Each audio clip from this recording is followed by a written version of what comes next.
राज्यातील प्रत्येक महिला गटाला राज्य सरकार महसूल विभागाची 1 हेक्टर जागा 5 वर्षांसाठी वापरायला देणार आहे. सोबत 1 लाख आर्थिक मदत केली जाणार असल्याची घोषणा मंत्री बावनकुळे यांनी केली. महिलांसाठी रोजगार निर्मिती व्हावी यासाठी राज्य सरकारने हा निर्णय घेतल्याचं मंत्री बावनकुळे यांनी सांगितले. राज्यातील महिला बचत गटांना, महिलांच्या कोऑपरेटिव्ह संस्थांना रोजगार निर्मिती करण्याकरता महसूल विभागाची एका बचत गटांना 1 हेक्टर जागा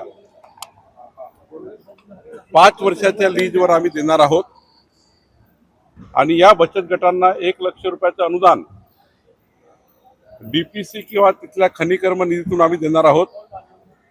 बचत गटांनी या 1 हेक्टर जागेमध्ये, एक बचत गट 1 हेक्टर जागा, या जागेमध्ये ग्रासलँड डेव्हलपमेंट करायचं आहे, चारा किंवा बांबू लागवड करायची आहे, नेफियर ग्रास लावायचा आहे.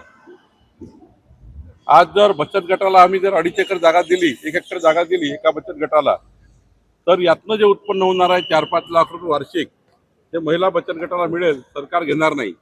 हे संपूर्ण इथून जो पैसा होईल किंवा त्या चारामधून जो काही पैसा मिळेल तो पैसा बचत गटाला मिळेल. एकंदरीत एका ग्रुपमध्ये 10 महिलांना एका बचत गटामध्ये रोजगार निर्मिती करता मोठा प्रकल्प महसूल खात्याने हाती घेतलेला आहे.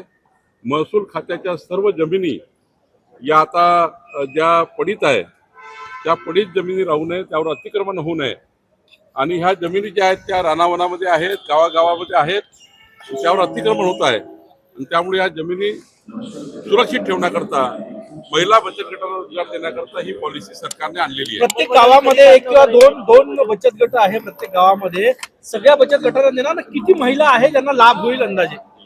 प्रत्येक महिला बचत गटांना 2.5 एकर जागा आम्ही देणार, ज्या ठिकाणी जागा आहे, आणि ही जागा देऊन त्यांना रोजगार निर्मितीचं मोठं साधन आम्ही तयार करून देणार. देवेंद्र फडणवीसजींनी महाराष्ट्राच्या जनतेला रोजगार निर्मितीबद्दलचा मोठा एक संकल्प केला होता. त्या संकल्पाला आम्ही आता पुढे करतो आहे आणि राज्यातल्या महिला बचत गटांना, महिलांच्या कोऑपरेटिव्ह सोसायटींना हा प्रकल्प आम्ही देतोय. तुम्ही आर्थिक मदत देताय, काही तांत्रिक मदत लागेल तर त्यांना वाटते तर ती पण शासनाकडून पुरवली जाईल का? तांत्रिक मदत आमचा ऍग्रिकल्चर डिपार्टमेंट देणार. तहसीलदारच्या कंट्रोलमध्ये हे बचत गट करणार. या बचत गटाचं पूर्ण मॉनिटर करण्याकरता तालुकास्तरीय महिला त्याचे अध्यक्ष असणाऱ्या समितीची, आणि राहिला निधी ज्याप्रमाणे नागपूर जिल्हा परिषदमध्ये, नागपूर जिल्ह्यामध्ये यावर्षी आम्ही 2200 महिला बचत गटांना 1 लाख रुपये, एका गटांना 1 लाख रुपये दिले आहेत. 22 कोटी रुपये आम्ही महिला बचत गटाला दिले आहेत. काही मायनिंग फाउंडेशनच्या माध्यमातून आम्ही निधी उपलब्ध केला आहे. असाच निधी आम्ही चारा पॉलिसी करता, बांबू लागवडी करता उपलब्ध करून देणार आहोत. राज्यभरात किती महिला बचत गटाला फायदा होईल? आमच्याकडे खूप जागा आहे महसूलच्या.